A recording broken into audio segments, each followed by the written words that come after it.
दोस्तों नमस्कार, मैं हूं संजीव श्रीवास्तव और आप देख रहे हैं पिक्चर प्लस। दोस्तों, सिनेमा और शायरी की जब भी बात होती है तो कुछ शख्सियतों की चर्चा बहुत ही लाजमी हो जाती है और उन शख्सियतों में एक बड़ी शख्सियत हैं साहिर लुधियानवी साहब की, जिनकी इन दिनों जन्म शताब्दी मनाई जा रही है। और इसी क्रम में आज हम उनको बहुत ही गहराई से समझने वाले और उनको जानने वाले एक और शख्सियत हैं हमारे साथ, जिनका नाम है शरद दत्त जी। आप सब लोग जानते हैं शरद दत्त जी खुद भी कैसी शख्सियत रखते हैं सिनेमा लेखन की दुनिया में। उसकी चर्चा हम फिर कभी करेंगे, लेकिन आज हम शरद दत्त जी से साहिर लुधियानवी साहब के बारे में ख़ास बात करेंगे। उनकी रचनाओं, उनकी शख्सियत, उनकी यादें, इन सब के बारे में विस्तार से चर्चा करेंगे।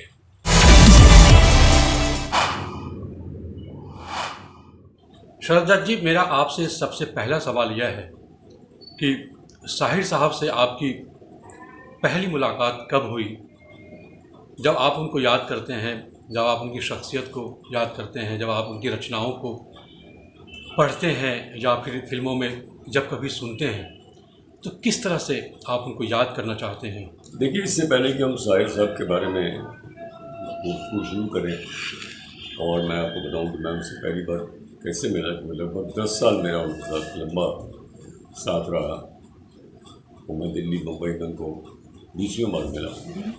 लेकिन इस चर्चा से पहले मैं फिल्मों में एक टर्म होती है जिसे कहते हैं फ्लैशबैक, तो मैं 2 फ्लैशबैक पे जाना चाहता हूँ। पहला फ्लैशबैक है जो मेरे बचपन से जुड़ा है और वो था कि जब हम पाकिस्तान से विभाजन के बाद आए तो मेरे बचपन के पहले 7 साल पुराना किला के खंडरों में बीते, जहाँ उन दिनों शरणार्थियों के लिए शरणार्थी कैंप लगाए गए थे और वहीं पे मैं बड़ा हुआ 7 साल तक। और उसके बाद मेरे पिता को सरकारी मकान मिल गया और फिर मैं वहाँ सरोजनी नगर, जो पहले उसको नगर कहलाता था, वहाँ आ गया। वहाँ पे मेरा दाखिला था स्कूल में, वो सीधा 4th क्लास में हुआ। तो ऐसा था कि क्योंकि मेरा परिवार एक मध्यम वर्ग की परिवार था और वहाँ पर रेडियो सुनना भी जो था उसकी मनाही थी, फिल्में देखने की तो बात बहुत दूर की है। लेकिन मैंने नियमित रूप से जो फिल्में देखी और रेडियो एक सुनना शुरू किया, वो मैंने शुरू किया 54 से। और उसी साल, 1 साल पहले बिनागर गीतमाला शुरू हुई थी। वो मेरा क्या बहुत श्रोताओं का प्रिय प्रोग्राम था। तो बिनाकर से मुझे गीतों के बारे में पता लगा और फिर उसके बाद जब मैं कॉलेज में आता हूँ तो वहाँ मेरा साहिर लुधियानवी से जिसे कहते हैं गैर रस्मी जो तारुफ होता है वो इस तरह होता है कि उस वक्त मेरे साथ यूनिवर्सिटी में मेरे साथ की पीढ़ी थी, वो 3 चीज़ों के पीछे बहुत दीवानी थी। एक तो धर्मवीर भारती का गुनाहों का देवता, जो उस वक्त बेस्ट सेलर की हैसियत रखता था और उसके एडिशन आते ही हर वक्त बिक जाते थे। दूसरा था साहिर की परछाइयाँ का बड़ा जिक्र था उन दिनों, यह बात कर रहा हूँ 60 के दशक की। और तीसरा था अमृता प्रीतम के उपन्यास जो हिंदी में अनुवादित हुए थे। तो साहिर साहब से मेरा परिचय पहले तो हुआ परछाइयों के माध्यम से, और फिर दूसरा प्रकाश पंडित ने एक सीरीज शुरू की थी राजपाल रिसर्च पे, आज के उर्दू लोकप्रिय शायर, तो उसमें 30-40 शायरों को उन्होंने लिया था। उसमें साहिर साहब की किताब थी, उसमें उनकी छोटी जीवनी थी और उसके बाद उनकी चुनिंदा चीज़ें थी। लेकिन साहिर साहब से मेरा पहला परिचय हुआ जब मैं अपना नौकरी में आ गया और मैं आकाशवाणी दूरदर्शन से जुड़ा। तो 70 के दशक में शुरू में सोवियत लैंड अवार्ड की घोषणा हुई और उस वर्ष का जो उर्दू पुरस्कार था वो साहिर साहब को मिला। मेरे एक मित्र थे स्वर्गीय रईस मिर्ज़ा, जो रशियन इंफॉर्मेशन सेंटर में काम करते थे, और मेरा उनसे बहुत मिलना जुलना था, और वो मेरे साथ कई कार्यक्रमों में भाग लेते थे। और वो उस वक्त दिल्ली के जितने भी कल्चरल प्रोग्राम थे उनकी एंकरिंग करते थे। तो उनको मालूम था कि मुझे शायर से मिलने की बड़ी दिलचस्पी है। शायर से पहले मुझे वो कृष्ण चंद्र, राजेंद्र सिंह बेदी, ख्वाजा अहमद अब्बास, सरदार जाफरी, कैफी आज़मी जैसी शख्सियतों से मिला चुके थे, लेकिन शायर से मिलने की ख्वाहिश और तड़प जो थी अभी भी बाकी थी मेरे अंदर। तो रईस का मुझे एक दिन फ़ोन आया कि शरद, आज शाम फ्री रखना, आज शायर साहब से मिलना है।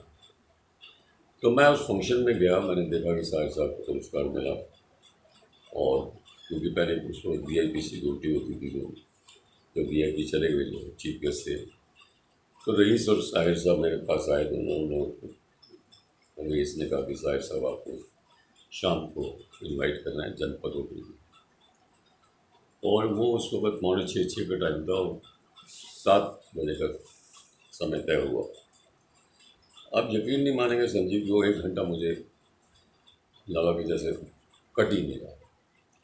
तो ठीक 7 बजे मैं मुगल जनपद के कमरा नंबर 212 के पास था, और मैंने जैसे घंटी बजाई तो अंदर से एक आवाज़ आई पंजाबी में, आ जाओ, दरवाज़ा खुला है।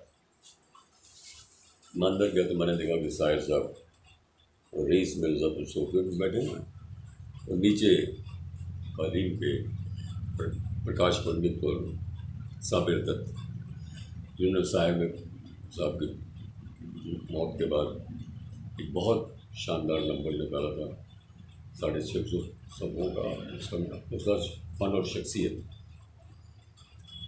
तो ये मेरी शायर साहब से पहली मुलाकात थी।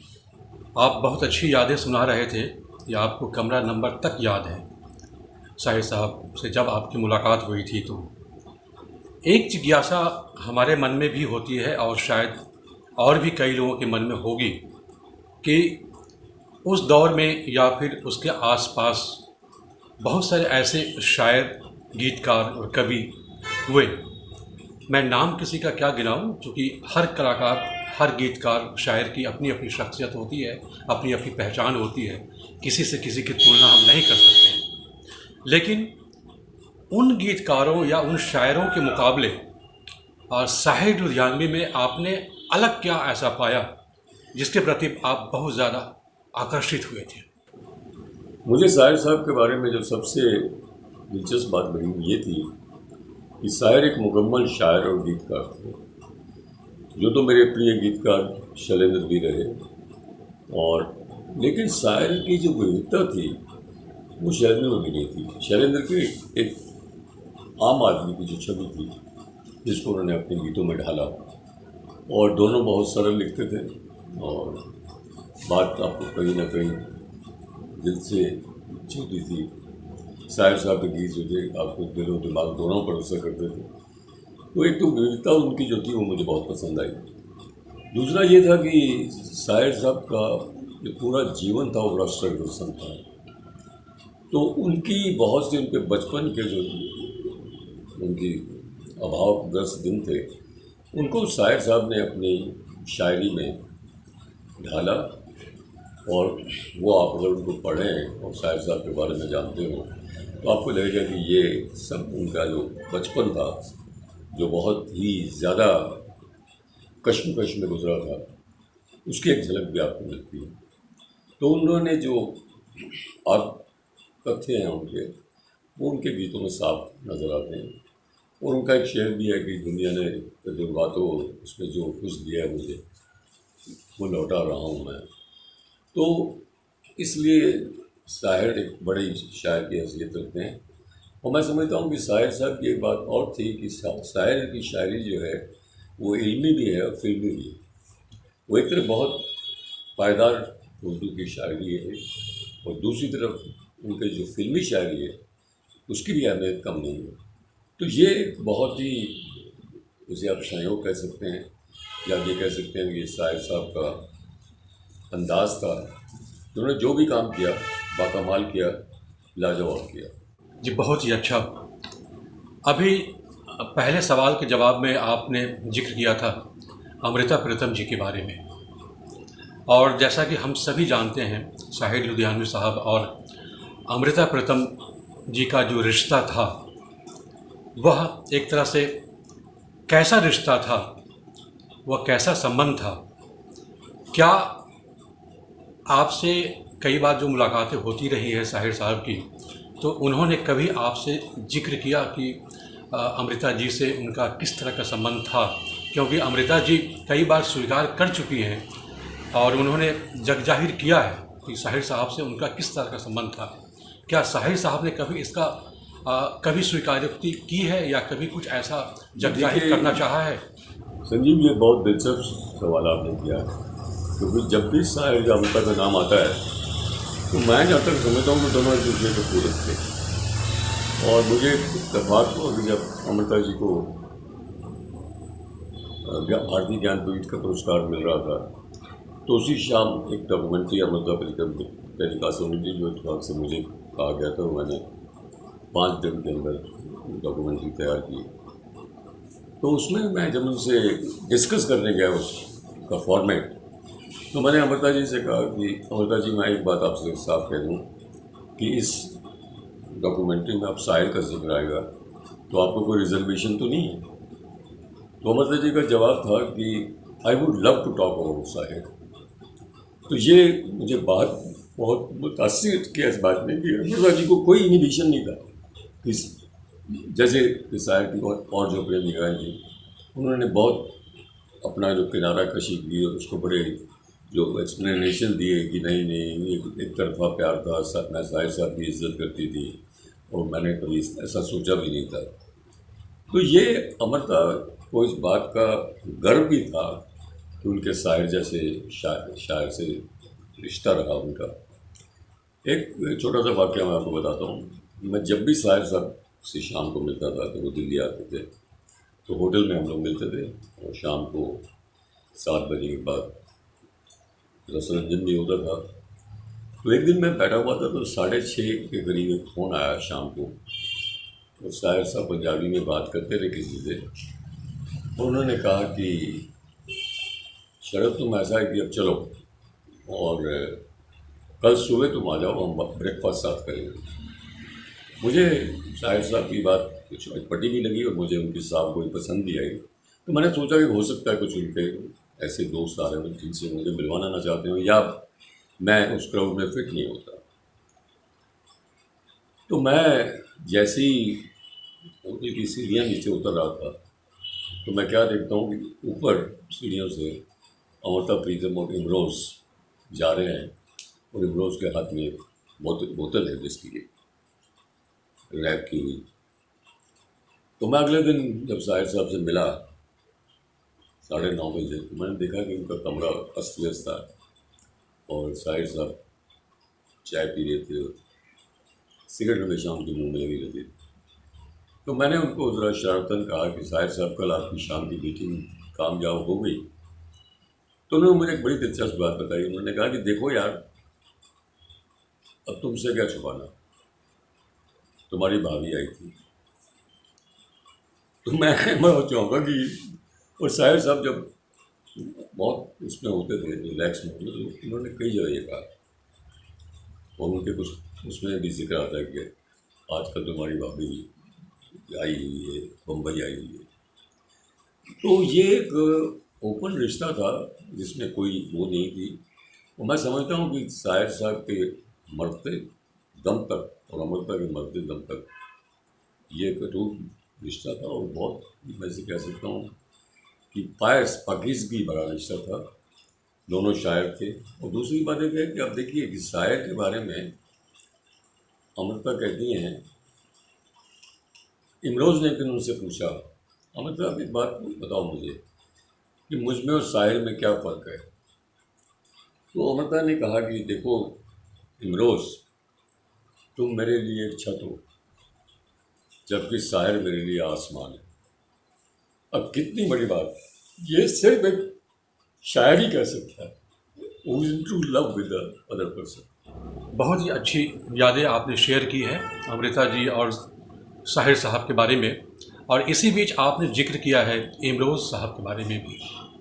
तो एक ये सवाल बहुत ही दिलचस्प हो जाता है कि क्या इमरोज़ साहब और साहिर साहब के बीच कभी कोई मुलाकात हुई, या फिर साहिर साहब को लेकर के, जैसा कि वो जानते थे कि साहिर साहब और अमृता जी के बीच किस तरह का संबंध है, यह जानते हुए भी क्या इमरोज़ साहब के भीतर साहिर साहब को लेकर किस तरह की भावनाएं थी या क्या सोचते थे? देखिए, मैंने आपसे भी जिक्र किया था कि मैं अमृता प्रीतम पे जब वो डॉक्यूमेंट्री बना रहा था तो 5 दिन मैं रोज़ वहाँ रहता था घंटों, और मैंने देखा कि इमरोज़ का जो स्टूडियो था वही उनका बेडरूम था, अमृता जी का बेडरूम अलग था, और अमृता जी अलग लिखती थी, वो अलग पेंटिंग करते थे। और साहिर और इमरोज़ की मुलाकात हुई थी जब प्यासा बन रही थी, क्योंकि इमरोज़ साहब जो थे वो एक कमर्शियल आर्टिस्ट थे और वो पोस्टर डिज़ाइन करते थे फिल्मों के।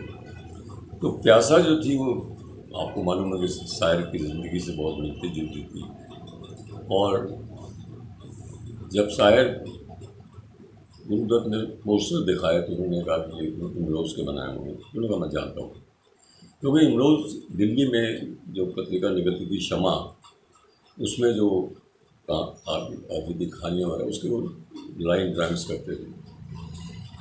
तो बाद में जब इमरोज़ दिल्ली आए, मुझे अमृता से मुलाकात होती, क्योंकि वो अमृता प्रीतम में बड़े स्ट्रगल डेज थे, क्योंकि उनका पति से संबंध टूट चुका था, बच्चे छोटे थे, तो अमृता का मसला था सर्वाइवल का। तो वो उसके लिए रेडियो स्टेशन में आती थी और पंजाबी कार्यक्रम करती थी।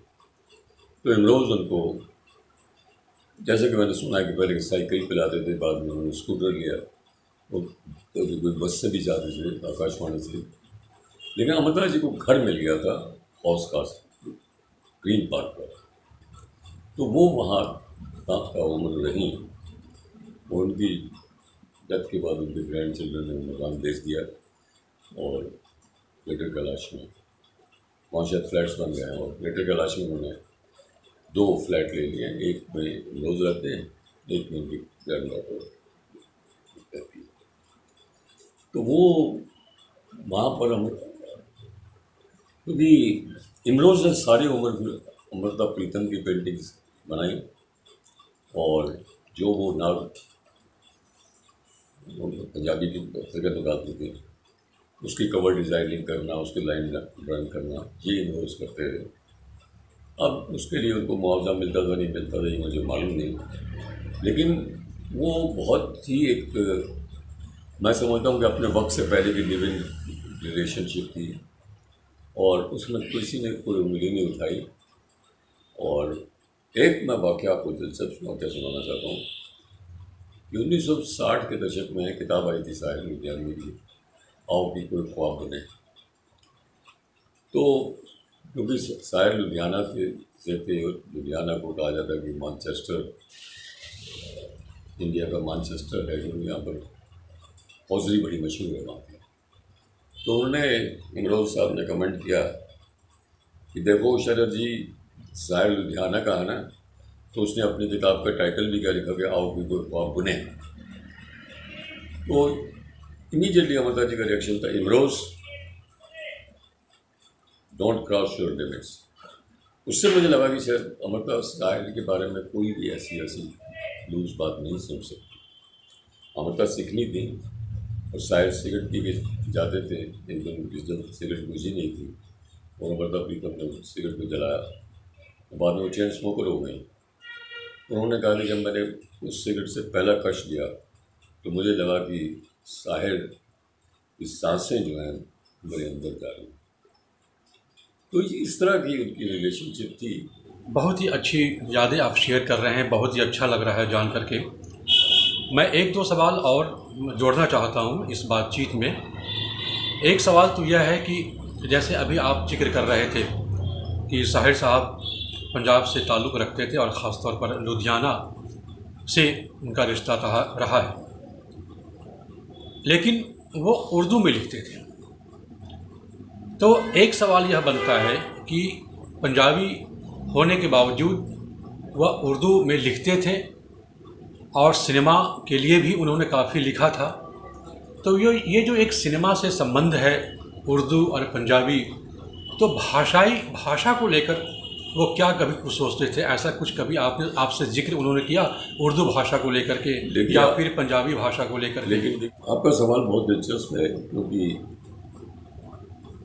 आप ये देखिए कि जितने भी उर्दू के महान लेखक हुए हैं वो सब पंजाबी थे। सादत हसन मंटो पंजाबी उर्दू में लिखते हैं, कृष्ण चंद्र पंजाबी उर्दू में लिखते हैं, राजेंद्र सिंह बेरी सरदार हैं उर्दू में लिखते हैं, गुरुमुखी में भी लिख सकते थे। तो इस तरह आप बांट नहीं सकते कि क्योंकि वो पंजाबी उसकी मातृभाषा है तो उसने पंजाबी में क्यों लिखा, वो उर्दू में क्यों लिखते थे। लेकिन एक बात मैं आपको बताऊं जो मुझे बहुत दिलचस्प लगी शायर साहब के साथ अपनी गुफ्तगू में, उन्होंने कहा कि मेरे लिए लफ्ज़ बहुत मायने रखते हैं। मैं कोई उलूल जलूल गाना नहीं लिखूंगा फिल्मों के लिए।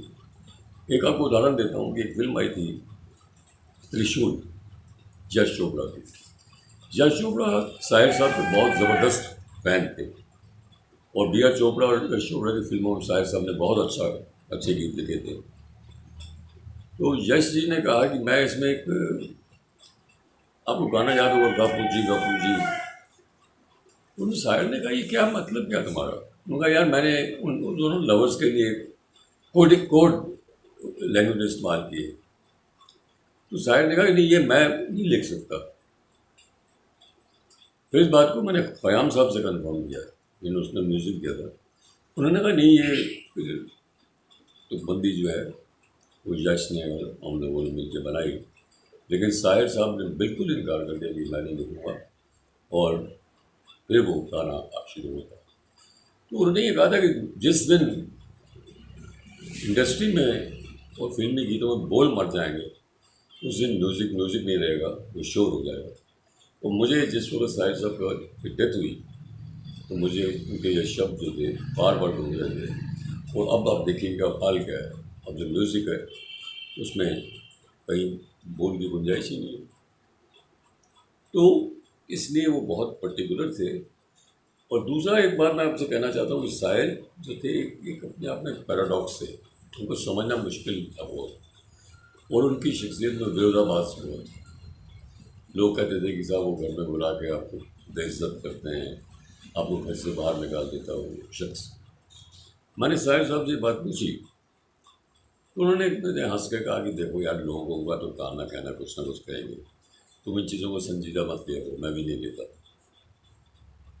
तो कहने लगा वो ये तो कहते थे कि घर से निकाल देता है, लेकिन ये नहीं कहते बताते कि मैं अच्छा होस्ट हूँ, अच्छा दोस्त हूँ, मैं उनको अच्छी शराब पिलाता हूँ, अच्छा खाना खिलाता हूँ, लेकिन मुझसे जहालत बर्दाश्त नहीं होती। एक अच्छी शाम में जब गुफ्तगू चल रही है बहुत खूबसूरत, उसमें कोई अगर जहालत की बात करे तो मुझसे बर्दाश्त नहीं होता।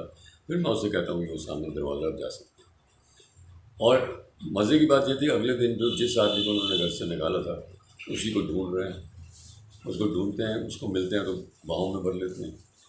तो ये इस तरह का एक विरोधाभास शायर में है। आपने गीत संगीत की बहुत ही अच्छी चर्चा की। इसी क्रम में मैं एस.डी. बर्मन साहब और ओ.पी. नैयर साहब से जो उनका किस तरह का संबंध रहा और किस तरह से विवाद हुए उस पर भी मैं चर्चा करूंगा। लेकिन उससे पहले मैं एक सवाल करना चाहता हूं कि साहिर साहब सिनेमा में भी लिखते थे और सिनेमा के बारे में ख़ास तौर पर वो क्या सोचते थे इसके बारे में भी आप बताइएगा। लेकिन आप एक किताब भी लिख रहे हैं जैसा कि हमें एक जानकारी मिली है साहिल लुधियानवी साहब पर, तो उस अपनी आने वाली किताब के बारे में ज़रा बताएं, वह किताब क्या है और साहिर साहब पर उस किताब में क्या क्या आप बातें लिखने जा रहे हैं, किस तरह की चीज़ें फोकस करने जा रहे हैं। मैं पिछले लगभग 4 महीने से साहिर साहब की जीवनी लिख रहा हूँ जिसका शीर्षक है जिस्म की मौत, जो कि उन्हीं के नज़्म उन्होंने जवाहरलाल नेहरू की पर लिखी थी। जिस्म की मौत कोई मौत नहीं होती है, जिस्म के मर जाने से इंसान नहीं मर जाते। तो मेरे लिए भी शायर साहब का जिस्म नहीं है, लेकिन वो जिंदा है हमारे दिलों में। तो ये किताब मुझे बता कि मैंने प्रोग्रेसिव राइटर्स एसोसिएशन ने कमीशन की, और ये उर्दू, हिंदी और पंजाबी में आएगी। और हिंदी में से राजकुमार प्रकाशन साहब का, उर्दू में प्रोग्रेसिव राइटर्स एसोसिएशन, और पंजाब से किताब पंजाबी में आएगी, तो सेकंड पंजाब साथी अपना शायर साहब पंजाबी थे। तो लेकिन मैं जो आपने शायर के बारे में बात एस.डी. बर्मन और उनके जब नया दौर के गीतों के संबंध की बात की, तो उसका वजह ये थी कि एक तो इसमें कोई दो राय नहीं कि शायर साहब ने जब अपना पहला फिल्मी कैरियर जब सफ़र शुरू किया था वो 46 में किया था। जब वो लाहौर से आया तो उनको पहली फिल्म गीत, जिसमें गीत लिखने का मौका मिला, उसका नाम था आज़ादी की राह। उसमें साहब ने 4 गीत लिखे थे। लेकिन उस वक्त राजनीतिक गतिविधियाँ इतनी तेज़ी से बदल रही थी और उस फिल्म को बनने में काफ़ी समय लग गया, और वो फिल्म 47 में विभाजन के बाद जब रिलीज़ हुई तो उसे ख़ास रिस्पांस नहीं मिला। तो शायर का जो असली कैरियर शुरू होता है वो 1950 से शुरू होता है, जब उनकी मुलाकात एस.डी. बर्मन से होती है। तो वो शायर जब आए थे इंडस्ट्री में तो उनका नाम बहुत था, ऐसे शायर मंच पर भी वो कवि थे, छा जाते थे, फरमाई जाती थी ताजमहल ताजमहल, जो उन्होंने मात्र 19 साल की आयु में लिखी थी, और उन्होंने ताजमहल देखा ही नहीं था। खैर ये था कि बर्मन के साथ उन्होंने 18 फिल्मों में काम किया और 18 की 18 फिल्में हिट थी।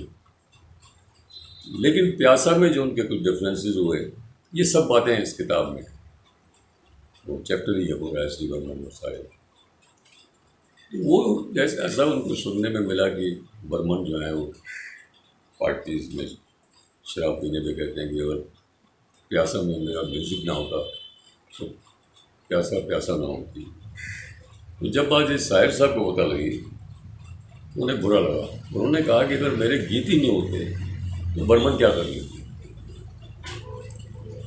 तो उन्होंने ऐलान कर दिया कि मैं एस.डी. बर्मन के साथ काम नहीं करूँगा, जबकि उससे पहले शायर ही कुछ म्यूज़िक डायरेक्टर्स को मना कर चुके थे, क्योंकि एस.डी. बर्मन कहते थे कि शायर इज माई ओनली लिरिसिस्ट। उन्होंने रोशन को मना किया, जौहर प्रोड्यूसर को मना किया कि नहीं, मैं बर्मन के साथ ही गाने लिखता हूँ। लेकिन मैंने उनसे ये सवाल पूछा था कि जब आप अलग हुए और आपने फैसला कर लिया कि बर्मन के साथ आप काम नहीं करेंगे, तो आपने ये नहीं सोचा कि आपके हाथ से 2 बड़े बैनर निकल रहे हैं, गुरुदत्त और दूसरा ये नवकेतन, क्योंकि नवकेतन की सब फिल्मों में उन्होंने कहा कि मुझे देखो बैनर से कोई फर्क नहीं पड़ता, मैं अपना काम ईमानदारी से करता हूँ और मैं चाहता हूँ मेरे गीत के साथ जस्टिफिकेशन हो। शायर साहब ने अपने जीवन का एकमात्र गाना धुन पे लिखा था, वो था नौजवान का ठंडी हवाएं लहरा के आए। उस वक्त वो स्ट्रगल में थे और स्टूडियो पर चक्कर लगा रहे थे। कुछ उनके दोस्तों ने भी कहा कि शायर तुम कमाल के शायर हो, लेकिन ये फिल्मी दुनिया बड़ी अजीब है, यहाँ तुम्हारी दाल नहीं गलेगी। उन्होंने से ऐसे चैलेंज दिया, स्ट्रगल किया। फिर बर्मन के साथ उनका जब साथ बना, फिल्में एक के बाद एक हिट हुई, म्यूज़िक बहुत कामयाब हुआ, सारे गीत बड़े लोकप्रिय हुए। उन्होंने कहा नहीं, मुझे कोई फ़र्क नहीं पड़ा, क्योंकि उसके ठीक 10 दिन बाद मुझे बी.आर. चोपड़ा ने बुला लिया, और बी.आर. चोपड़ा भी एक बहुत बड़ा बैनर थे। उन्होंने मुझसे कहा कि साधना में एक गीत लिख लें आपको। मैंने उनसे पूछा कि इसका म्यूज़िक डायरेक्टर कौन है। उन्होंने कहा कि अरे बर्मन और तुम्हारी इतनी हिट जोड़ी है। तो उसने नहीं, चोपड़ा साहब आपको मालूम नहीं कि मैंने बर्मन साहब के साथ काम करना बंद कर दिया। तो चोपड़ा साहब ने कहा कि अच्छा, और अगर आप बर्मन को लेना चाहते तो आप गीत किसी और से लिखवा लीजिए। लेकिन उनको लगा चोपड़ा को कि ये गीत सिर्फ शायरी लिख सकते हैं, जो उनका थीम था। और तो उन्होंने फिर कहा कि ठीक है, आप ही कोई नाम सजेस्ट करिए। तो उन्होंने कहा कि आप, मैंने देखा था कि जब मैंने, क्योंकि उस साइड रिकॉर्डिंग पे जाते थे हमेशा, तो उन्होंने कहा कि मैंने ये जब बर्मन की रिकॉर्डिंग्स होती थी उसके बाद दो बड़े अच्छे असिस्टेंट थे, एन दत्ता और जयदेव। तो ज़्यादातर काम वही करते थे, धुन बना देते थे, उसको मांझते हुए थे, उसको इम्प्रूव करते थे, उसको काम करते थे। तो आपको अगर जाल याद है तो जाल का गोनीस बैकग्राउंड की फिल्म थी, तरह लोकेशन को हुआ था। तो उसमें दो गाने जो थे गोनीस बेस ट्यून थी, वो दोनों गाने एन दत्ता ने बनाए। तो फिर एन दत्ता साधना से जुड़े और फिर उन्होंने कई हिट फिल्मों में म्यूज़िक दिया, जिसमें धूल का फूल थी, ब्रह्मपुत्र थी, और तो इस तरह साहिर को कोई फ़र्क नहीं पड़ा। फिर उसी रोशन को जिन्होंने मना किया साहिर ने काम करने के लिए, उनकी और रोशन की जोड़ी भी बड़ी हिट हुई। दूसरा आपने पूछा कि ओपी नैयर, तो ओपी नैयर भी एक बड़ी उनकी ईगो थी और वो अपने आप को बहुत वो समझते थे कि मैं इस बड़ा म्यूज़िक डायरेक्टर नहीं हूँ। हालांकि उनकी अधिकांश फिल्में सी ग्रेड थी और बाद में वो प्रोड्यूसर भी बहुत बड़े बन गए, जैसे जीपी सिटी। तो गुरुदत्त की पहली 3 फिल्मों में 4 फिल्मों में म्यूज़िक दिया था ओपी नैयर ने, लेकिन बाद में प्यासा में बर्मन को लिया उन्होंने, और कागज़ के भूल में भी इसको लिया, और फिर अधूरा चांद में रवि को लिया, और उसमें साहिबी भी बोला आपने हेमंत कुमार को। तो इस तरह साहिर साहब एक कामयाब शायर भी थे, गीतकार भी थे। तो ये जीवनी का भी पीछे इसका बैकग्राउंड मैं आपको बताता हूँ कि कई वर्षों से डिबेट चलती आ रही है कि म्यूज़िक डायरेक्टर कहता है कि साहब वो सबसे ज़्यादा श्रेय लेना चाहता है कि अगर मैं कंपोज नहीं करूँगा तो गीत पड़ा रहेगा, क्योंकि अब मशायर हो गई और कभी सम्मेलन की रवायतें भी ख़त्म हो रही हैं, तो क्या होगी उसकी डायरी में पड़ा रहेगा। जबकि गीतकार कहता है कि नहीं, अगर मैं लिखूँगा ही नहीं तो वो क्या करेगा म्यूज़िक डायरेक्टर। और जो सिंगर है वो कहता है कि आवाज़ तो मेरी है। तो ये एक बड़ी बहस इस पर रही, वो मैंने कई म्यूज़िक डायरेक्टर्स से इस बारे में पूछा भी, लेकिन मैं उसके बाद इस नतीजे पहुंचा कि अगर एक अच्छा संगीतकार है, अच्छा गीतकार है, और वो एक अच्छी धुन बनाते हैं, उसको अच्छा गाया जाता है, तो वो एक कालजयी गीत बन जाता है। तो इस बात को ध्यान में रखते हुए मैंने एक ट्रियोलॉजी प्लान की थी। एक म्यूज़िक डायरेक्टर को लेंगे, एक गायक को लेंगे और एक गीतकार को लेंगे। तो म्यूज़िक डायरेक्टर में मैंने जीवनी लिखी अनिल विश्वास साहब की, और गायक में स्टाइगर के लिखी, हालांकि वो अभिनेता भी थे लेकिन मूलतः वो गायक थे, क्योंकि उस वक्त एक्टर को खुद गाना पड़ता। तो फिर बीच में कुछ और कमिटमेंट की वजह से जीवनी का वो हो गया, फिर मैं मन बना रहा था कि मैं शैलेंद्र पे लिखूँ, साहिर साहब पे करूँ। लेकिन जब मुझे प्रोग्रेसिव राइटर्स एसोसिएशन ने कहा कि आप साहिर तो जानते भी थे, लिखते भी थे, तो आप जीवनी लिखिए। मैंने कहा मैं तो हिंदी में या अंग्रेज़ी में लिखता हूँ, तो लगा हिंदी में लिखी, उर्दू में हम उसको लिखता रहा। तो इस तरह ये जो ट्रेन प्लान की थी वो साहिर साहब की जीवनी के साथ उद्देश्य रखने का कि तीनों आदमी इम्पोर्टेंट होते हैं, वो पूरा हो जाता है। लेकिन क्योंकि 1923 जो है वो शैलेंद्र का जन्म शताब्दी वर्ष है, तो उसमें जो मेरा अधूरा काम शैलेंद्र का पड़ा हुआ उस जीवनी को मैं कंप्लीट करूँगा। तो वो छोटी सी ये जिंदगानी के नाम से आएगी। 1925 में मेरे प्रिय जो डायरेक्टर थे गुरुदत्त, उनकी जन्म शताब्दी है। तो ये भविष्य के प्रोग्राम। बहुत ही अच्छी जानकारी दी आपने। आपकी लिखी जीवनी का हम सबको बहुत ही इंतज़ार है। आपने बताया कि शैलेंद्र जी पर भी आप जीवनी लिखने की तैयारी कर रहे हैं, और साथ में गुरुदत्त जी की भी जीवनी लिखने की तैयारी कर रहे हैं। आपने जो जवाब दिया उसमें एक बहुत ही दिलचस्प बात निकल कर सामने आई कि ऐसा लगता है उस दौर से ही संगीतकार अपना डोमिनेशन बनाकर रखना चाहते थे कि पहले धुन बनेगी, उसके बाद गीत लिखे जाएंगे। और इस मामले को लेकर कई बार कई सारे गीतकारों से विवाद होते रहे हैं उस दौरान, लेकिन यह परिपाटी ऐसा लगता है जैसे इस्टेब्लिश हो गई आज जब हम देखते हैं तो, कि पहले धुन लिखी जाती है उसके बाद ही अब गीत लिखे जाते हैं। यह परिपाटी अब पूरी तरह से इस्टेब्लिश हो गई है। पहले गीत अब बहुत कम लिखे जा रहे हैं। ये तो वही बात हो गई ना कि पहले आप एक ताबूत बना लें और फिर आप मुर्दा ढूंढें कि इस ताबूत में मुर्दा रखना है। तो जो संगीतकार है अगर उसके पास बोल ऑलरेडी होते हैं तो वो उनको समझ के धुन बना सकता है। आप पुराने फिल्मी गीत देखिए 30s 40s के, उसमें सिर्फ बोल इतने महत्वपूर्ण है कि उसमें कम ऑर्केस्ट्रा है, कम वो है। अब संगीत जो है बड़ी एक वो ऐसी प्रक्रिया है कि जो बहुत ही संजीदगी इसमें होती है। उसको आप ऐसे ही एक अटपटा धुन बना के और आप हो जाए हैरान होंगे कि जो धुन बनाते वक्त कंपोज़र जो वर्ड्स फिट करते हैं वो ऐसे ऐसे होते हैं कि आप हैरान हो जाएंगे। आर डी बर्मन, उनका बड़ा मशहूर गाना हुआ तो उसमें उन्होंने ज़ियाउल हक आ रहे थे इंडिया और पोस्टपोन, तो Zia is not coming for talks. तो उसने उस गाने में जो बोल फिट कर दिया ज़िया, जो बाद में दिया बना, लेकिन उन्होंने ज़िया वर्ड फिट करके धुन बना ली।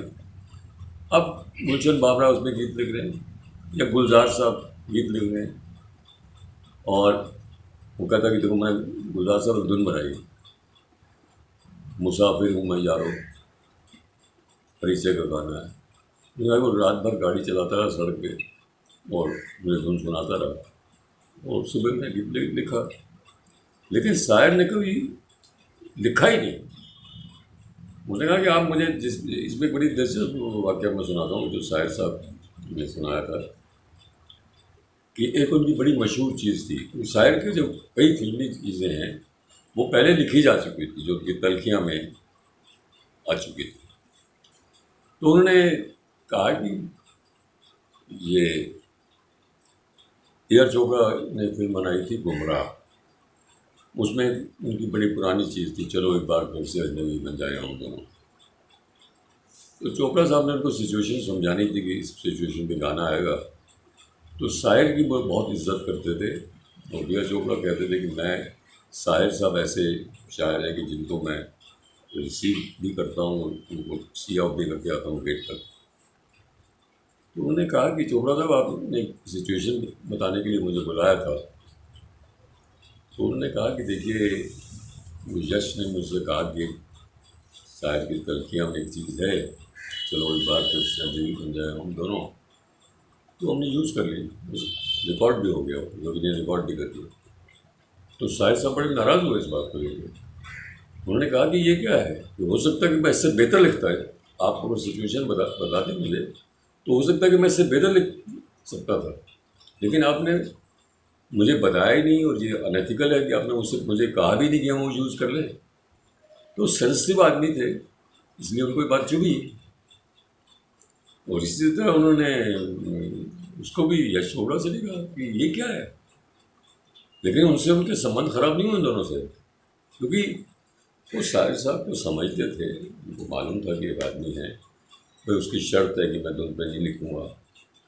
ओ.पी. नैयर ने भी यही किया जब नया दौर के गाने हिट हो गए। और अब नया दौर के गानों में रेंज देखिए शायर साहब की, पेट्रियाटिक सॉन्ग जो देश है वीर जवानों का, डुएट मांग के साथ माने मांग लिया संसार, भजन देखिए आना है तो आप, पंजाबी फोक दीजिए उन्हें जब जब जरूरत तेरी। तो वो जो उनकी विविधता आपको उन गानों में मिलती है। ओ.पी. नैयर भी पंजाबी थे, लेकिन उन्होंने भी कहना शुरू कर दिया कि नया दौर का तो सारा सक्सेस मेरे में है। अब उनका देखो मैंने उसको निकाल दिया, तुमसा नहीं देखा मैं। वो बिल्कुल गलत बात है। तुमसा नहीं देखा के लिए पहले देव साहब को साइन किया गया। एस मुखर्जी बड़े ऐसे डायरेक्टर प्रोड्यूसर थे जो आपको बता सकते थे कि ये फिल्म सिल्वर जुबली होगी, गोल्डन जुबली होगी। तो उन्होंने शम्मी कपूर को रिप्लेस किया। और चार तीन फिल्में ऐसी हैं जो देव साहब ने छोड़ी और शम्मी कपूर को मिली। ज्वेल थी नहीं, ज्वेल थी नहीं, तीसरी मंजिल, तुमसा नहीं देखा और जंगली। अब लगता है उन फिल्मों को देख के कि शायद शम्मी कपूर ही उन रोल के लिए बने थे। तो क्योंकि शायर भी पंजाबी थे, देव साहब भी पंजाबी थे, गुरदासपुर के थे, वही हरियाणा के थे, उन्होंने बड़े अच्छे गीत लिखे थे। तो उन्होंने कहा कि ये मैंने तुमसे नहीं देखा छोड़ दिए, क्योंकि उन्होंने कहा ये कोई लड़की नया लाना चाहते हैं अमिताभ, मैं उसके साथ काम नहीं करूँगा। तो फिर उन्होंने भी छोड़ दी, शायर ने भी छोड़ दी, लेकिन उसका टाइटल सॉन्ग रिकॉर्ड हो चुका था, जो तो हमने लाख हंसी देखे हैं। और शाहिर साहब कहते भी थे यार कि मेरे को इन दोनों को छोड़ने का सबसे ज़्यादा फ़ायदा मजरूब होगा। लेकिन बहुत से शायर ऐसे आए जिन्होंने फिल्मों में तो कामयाबी हासिल की, लेकिन उनकी शायरी पीछे छूट गई। मजरूब ऐसे शायर थे। और अब पिछले दिनों एक तो सबसे लोकप्रिय गीतकार है आनंद बख्शी। तो आनंद बख्शी तो वो भी पंजाबी थे, उन्होंने भी पंजाबी फोक को बहुत छत टूटती है तो टूट जाए, बड़ा एक्सप्रेशन होता है। तो वो पंजाबी को फिल्मों में लाना, एक तो यह कि पंजाबी जो फैमिलीज़ हैं उन्होंने उनका इंडस्ट्री में बहुत योगदान है और बहुत अच्छा योगदान है जो माना जाएगा। अच्छी फिल्में बनाई, अच्छी फिल्में डायरेक्ट की, अच्छे गीत लिखे। लेकिन अगर शायर साहब का ये है कि मैं धुन पे नहीं लिखूँगा तो नहीं लिखूँगा, इसमें किसी को बुरा नहीं मानना चाहिए। अब एक बार का वाक़या है कि रवि ने उनको बिना बताए रिकॉर्डिंग फिक्स कर दी, और वो चोपड़ा जब आए तो उन्होंने कहा कि अरे आज रिकॉर्डिंग थी, मुझे तो पता नहीं था। तो उसने कहा नहीं वो धुन, मैंने कहा कि शायर साहब ने गीत नहीं भेजा, तो मैंने कहा मैं एक दो धुनें बना लेता हूँ, फिर उनको सुनाएंगे अगर उनको पसंद आ गई। तो शायर साहब ने फ़ोन ही नहीं उठाया, रवि करता रहा। फिर चोपड़ा साहब साहब के घर गए, से कहा कि शायर ने बोल ही नहीं भेजे गीत के। उन्होंने कहा कि आपने, रवि ने किससे पूछ के ये रिकॉर्डिंग फिक्स की, जब मैंने गीत लिखा ही नहीं तो रिकॉर्डिंग कैसे फिक्स हो गई। तो वहाँ तो पंजाबी थे, तो दिया चोपड़ा ने पंजाबी में कहा कि शायर मैं ते अगे का भी नहीं रहा, पीछे का भी नहीं रहा, मैं आगे कर रहा ना पीछे कर रहा। तो उस पर शायर ने वही एक लाइन लिखी और कहा ये दीजिए रवि को, धुन बनाए, मैं थोड़ा ये है अंतरा भेजता हूँ। और फिर वो वक्त का गाना बना, आगे भी जाने न दूँ पीछे भी जाने न दूँ, कितना हिट गाना हुआ। तो इस तरह सिचुएशन पे लेकिन फिर गीत के बोल आए तो धुन बनी। क्या उससे रिकॉर्डिंग कैंसिल हुई या आधी शिफ्ट हुई, क्या हुआ, लेकिन शायर कहा कि जब मैंने गीत लिख के ही बोल ही नहीं लिखे तो रिकॉर्डिंग इसमें मेरा कसूर नहीं है। लेकिन चोपड़ा साहब बुजुर्ग आदमी थे, इज्जत भी करते थे उनकी। उन्होंने ठीक है, मुकदमा ले जाइए, रवि से इसको बना करे, अगर भेजता हूँ तो अंतरा भेजता हूँ। तो शायर साहब की मैंने बहुत सी बातें उनसे की, उन्होंने मुझसे ट्राई आउट भी की।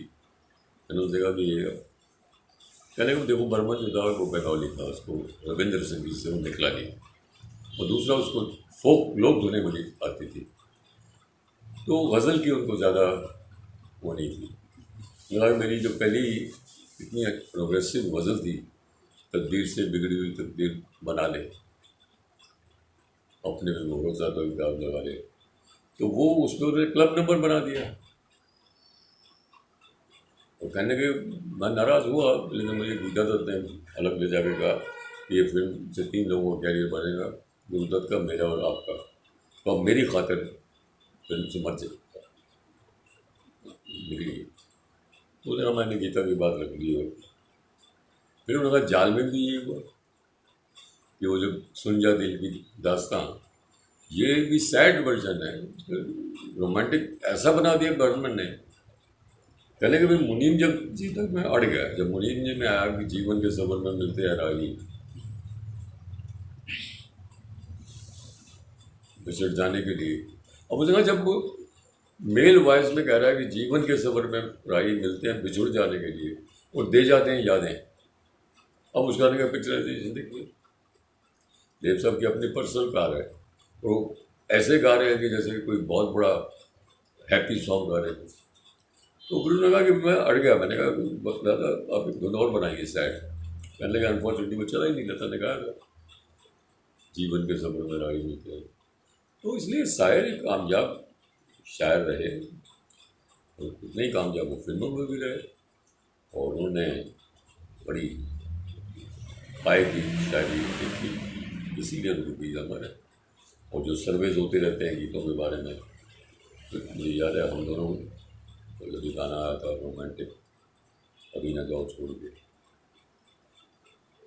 तब भी देव ने उनको कहा अपने गाने लिखने हैं। उन्होंने म्यूज़िक तो तुम बर्मन से कराओगे तो मैं करूँगा नहीं। तो उन्होंने कहा कि यार तुम ऐसा करो कि जयदेव उसका थोड़ा कॉम्पिटेंट असिस्टेंट है। तो जयदेव पहली बार काम कर रहे थे साहित्य के साथ। और फिर मुझे एक और यादगार फिल्म आती मुझे जीने दो। तो जहाँ साहिर साहब को कंपोज़र ये कहे कि मैंने बनाया उसको, तो हम कह सकते हैं कि साहिर साहब ने भी कुछ म्यूज़िक कंपोज़र को सी फ्रंट रो में ला कर खड़ा किया। जयदेव उनमें से एक है। बहुत बहुत धन्यवाद शरद जी आपका। साहिर लुधियानवी जी के बारे में बहुत तरह की जानकारियाँ मिली, बहुत ही रोचक जानकारियाँ मिली, बहुत ही नई जानकारियाँ मिली। अब साहिर साहब के बारे में तो मैं घंटों बात कर सकता हूँ, लेकिन फिर भी आपने मुझे मौका दिया और मुझे अच्छा लगा आपसे बात करके।